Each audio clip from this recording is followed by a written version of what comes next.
The moon had been in the sky for 3 days straight. That's what everyone in the town of Pine Hollow kept whispering to each other. It didn't rise, it didn't set, it just stayed there, glowing too bright, too close, watching. And on the third night, when the light started to move, that's when people realized something was terribly wrong. 12-year-old Liam Carter stood by his window, staring out at the silver-blue glow that turned night into a frozen kind of day. The world outside was quiet, the kind of quiet that felt alive. He pressed his hand to the glass. The light felt warm on his skin, warmer than moonlight should ever be. Then, from the woods behind his house, he heard it, a sound like whispering, thousands of soft voices blending into one, chanting something he couldn't understand. He stepped back, his heart racing. His mom was asleep, his dad was working the night shift, and his little sister, Emma, was curled up on the couch. "Hello," Liam whispered, his breath fogging up the window. The whispering stopped, and then, out of nowhere, a shadow crossed the moon. Not a cloud. It moved too fast, too straight. Liam froze as he realized it wasn't above. It was in the light. Something big. Something with shape. Something that seemed to turn its head toward him. The moonlight pulsed, once, like a heartbeat, and every light in his room flickered out. When they came back on, there was a handprint on his window. From the outside, a glowing silver handprint, pressed flat against the glass. And as Liam stood there trembling, a soft voice echoed from behind him. His sister's voice. "Liam," she said slowly, "why isn't the moon going away?" He turned around. Emma was standing in the hallway, her eyes reflecting the same silver light. That was the night the moon forgot to set, and the night something else began to rise. 3 days earlier, everything had been normal. Pine Hollow was a quiet town in northern Montana, surrounded by thick pine trees and long stretches of highway. The kind of place where everyone knew everyone, and life never really changed. Liam lived in a small yellow house on Birch Road with his mom, dad, and Emma.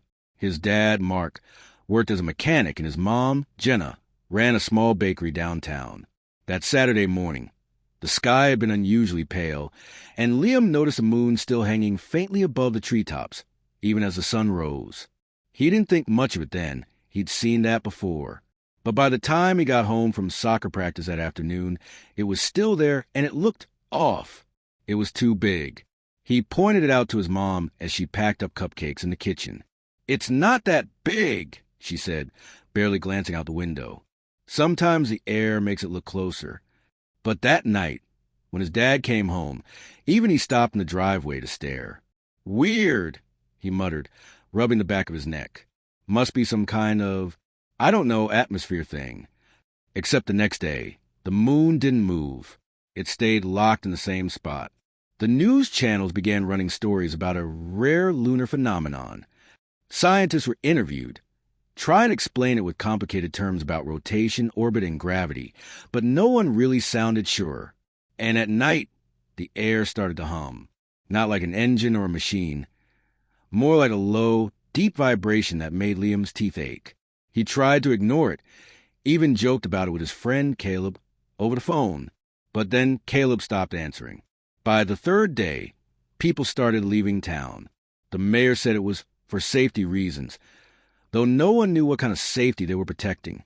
The animals were the first to change. Dogs barked at the sky. Cats refused to go outside, and the crows, hundreds of them, started gathering on rooftops, facing the moon, completely still. That night, Liam woke to find his room flooded in that too bright light. He went to the window again, and that's when he saw it, what looked like shapes walking in the forest. They were tall, thin, and glowing faintly, like outlines made of smoke and silver. He blinked, and they vanished. Then came the whispering. It was faint at first, like the wind, but soon it grew louder, clearer, closer. "Stay awake. Stay with us. Don't let it set." Liam ran to his mom's room, but when he opened the door, she wasn't there. Her bed was empty, and her phone was on the floor, buzzing nonstop with missed calls. He picked it up. Dozens of messages from people in town. "They're outside. The light's moving. Don't look directly at it." The humming sound got louder. He covered his ears, but it seemed to come from inside his head. Emma began crying from the living room, and he ran to her, tried to hold her, trying to make her stop shaking. And then the light changed color. For the first time, it wasn't silver. It turned pale red, like the moon was bleeding. And somewhere out there, from the middle of that red glow, a figure began walking toward their house. The closer it came, the more Liam could see it wasn't walking on the ground. It hovered slightly, its face hidden by shadow, but its eyes glowed like two tiny moons.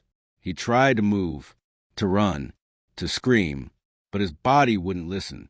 The front door creaked open, though no one touched it. The figure stepped inside, and as the light filled the room, Emma whispered something that made his blood freeze. "Liam, I think it's wearing Mom's clothes." The moon shone brighter than ever, swallowing the world in silence. And for the first time, Liam realized the moon wasn't stuck in the sky. It was watching them, and it was getting closer. The next morning, the light hadn't changed. It was still night outside, though the clock said 8:42 a.m. The moon hung low and swollen, bathing the town in a ghostly glow that made everything look unreal, like a faded photograph trapped between day and night. Liam woke up on the living room floor. His sister, Emma, was curled up beside him, fast asleep. His mom's phone lay a few feet away. Its screen cracked, the missed calls still flashing. He could hear a faint buzzing sound, not from the phone this time, but from outside. The hum, that awful, low hum was still there. He got up slowly, his body aching, and peeked through the blinds. The street was empty. No cars, no people. Even the wind had stopped moving. But down by the corner near the old church, he saw something strange. A figure standing perfectly still, looking up at the moon. It wasn't glowing this time, just a person. But what made Liam's stomach twist was that the figure wasn't casting a shadow. He blinked. It was gone. He turned back toward Emma. "Hey, wake up," he whispered, shaking her shoulder. She stirred, rubbing her eyes. "Is it morning yet?" "I don't know," he said honestly. "I think the moon's still there." Emma frowned, glancing toward the window.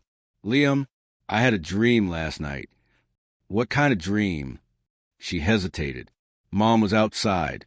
She was calling me, but when I went to the door, she wasn't standing on the porch. She was standing in the sky." Liam's heart dropped. "That's not possible, Emma. Dreams aren't real." She shook her head slowly. "But it felt real. And she said something. Tell him not to follow the light." Liam didn't answer. He picked up his backpack and shoved in a flashlight, 2 bottles of water, and a half-eaten bag of chips. "We're going to find Dad," he said firmly. "He's at the shop. Maybe he knows what's going on." They stepped outside into the strange, frozen town. The moonlight made the air shimmer like heat waves, and every sound echoed too long. A streetlight flickered, weakly, even though the entire sky was bright. As they walked down Birch Road, Liam noticed more odd things. Mailboxes hung open. Car doors were left ajar. A bicycle lay in the middle of the road, wheels slowly turning even though there was no wind. And the birds, the crows that had filled the rooftops before, were gone. Not one feather in sight. "Liam," Emma whispered, pointing toward the bakery. "Look." The bakery window was smashed, and inside, every cupcake had been burned black, as if someone had placed them under a flame. The smell of sugar and smoke mixed in the air. He swallowed hard. "Don't look," he said softly. "Keep walking." They moved quickly past the store, down a main street. The mechanic shop was dark, the large garage doors open. His dad's truck was parked outside, key still in the ignition. "Dad!" Liam called out. No answer. He tried again, louder this time. "Dad!" The only response was an echo. Emma clung to his arm. Maybe he went looking for Mom. Liam nodded. "Maybe." They went inside. The place smelled like oil and metal.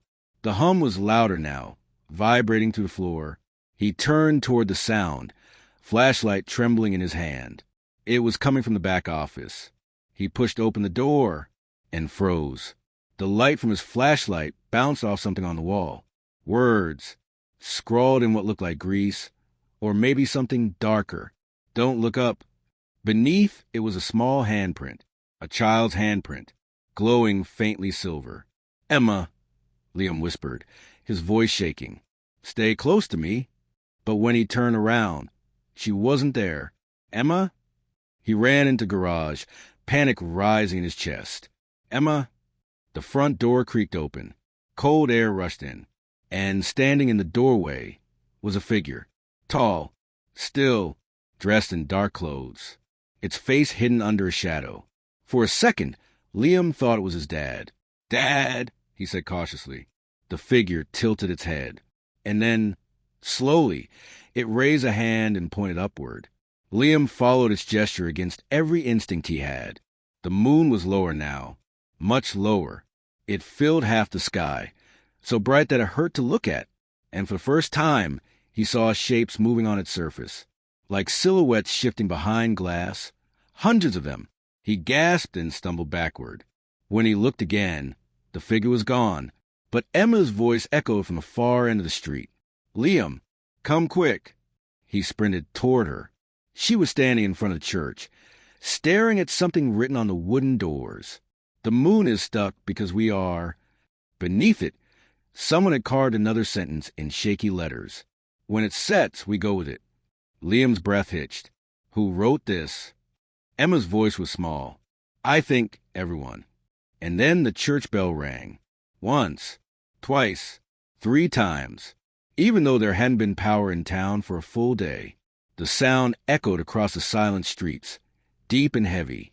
And after the 3rd chime, the air changed. The hum stopped.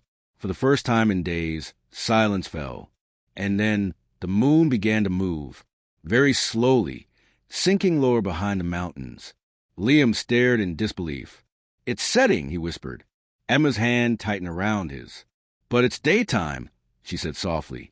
"It's not supposed to set during the day." The ground trembled beneath their feet. The church windows cracked one by one, and a low rumble filled the air, like thunder buried under the earth. Liam turned to run, pulling Emma with him. But as they reached the middle of the street, the sky flickered, like someone had switched it off for half a second. When it came back on, the moon was gone. And so was Pine Hollow, the bakery, the church, the street, everything. Liam and Emma stood in an empty field of gray dust under a colorless sky. The horizon stretched endlessly in all directions. "Liam," Emma whispered, her voice trembling. "Where are we?" He didn't answer. He just looked up. There was no sun, no stars, only a faint, dim circle high above, the ghost of the moon. And from somewhere in that gray silence, a soft whisper began again, closer this time. "Stay awake, stay with us." Liam turned slowly toward the sound. It was coming from behind Emma. But when she turned around, she wasn't Emma anymore. Her eyes shimmered silver. Her voice was layered, echoing like more than one person speaking at once. "It's okay, Liam," she said calmly. "We're all still here." He stumbled backward, shaking his head. "You're not my sister." The moonlight flickered, and Emma smiled. "Neither are you."